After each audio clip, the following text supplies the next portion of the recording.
你们到现在没有用过大脑，小脑也没用，膝盖也没用，金憨憨啊！台北市政府麻木不仁。我请大家现在想一想，你们怎么样去使用好领好用好刺激最温暖的？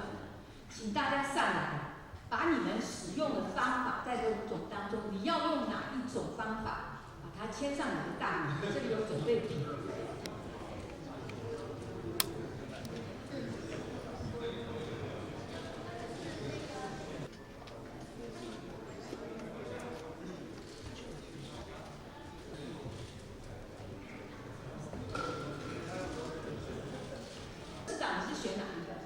悠游卡，悠游卡好，标准答案好。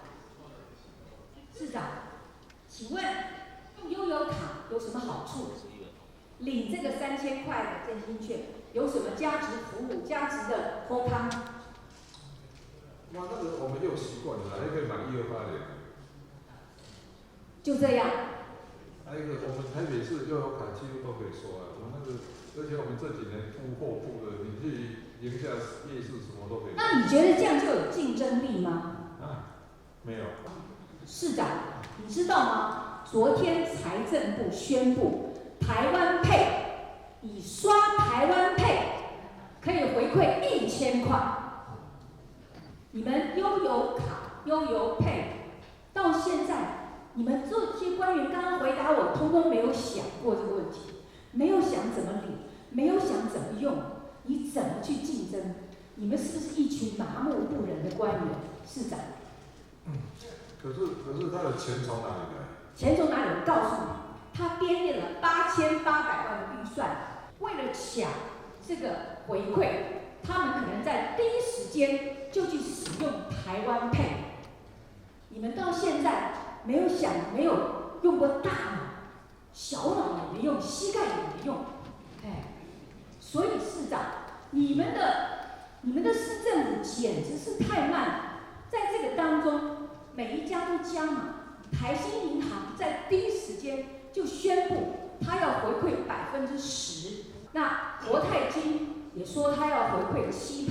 另外，其他的电子支付，每一家都已经宣布了，从最少的2%到8%。那么这所有的这些信用卡，要在6月5号下午5点半以前，把回馈方案送到经济部审核。人家通通都动作了，市长，你们现在所有的人在干什么？在干什么？告诉我。有老没有在想，但是还在想。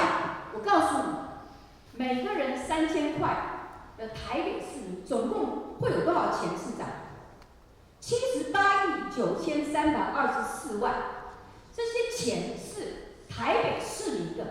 如果我们台北市政府不能把这些钱78亿留在台北市，振兴我们的商圈，我们要切腹自杀，愧对我们的市民。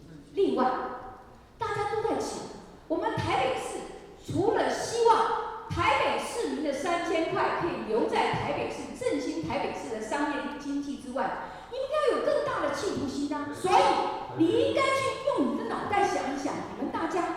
第一个，我觉得要做的是要宣示我们争取的决心；第二，要提出回馈办法；第三，你们要带头去消费，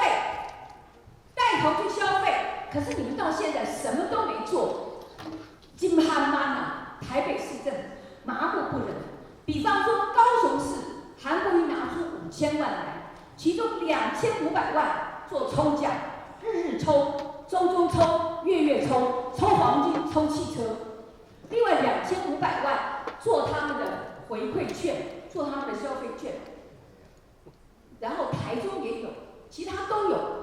现在连这个财政部、国家队都出来跟你抢了，你们什么都不管。所以我给你一个具体的建议，就是赶快定方案。